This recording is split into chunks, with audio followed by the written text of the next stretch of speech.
Hello friends, welcome to our YouTube channel friends. In this video, I am gonna tell you about how to fix internet problem in your Samsung device. So let's fix this problem friends.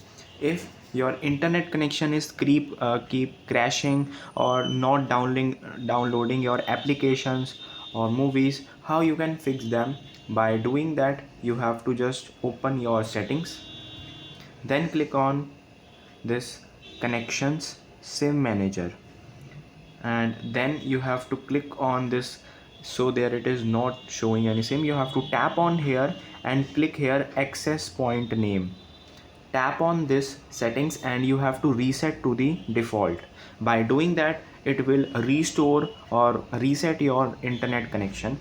Then you have to do is enable this flight mode for the refresh of the network, so it will not impact on this network speed.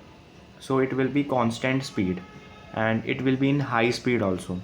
So by doing that, you have to just turn off this flight mode after the 10 seconds, then it will be set. I hope you like this video. If you like this video, then subscribe to our YouTube channel for more helpful tips and tricks videos. See you next time.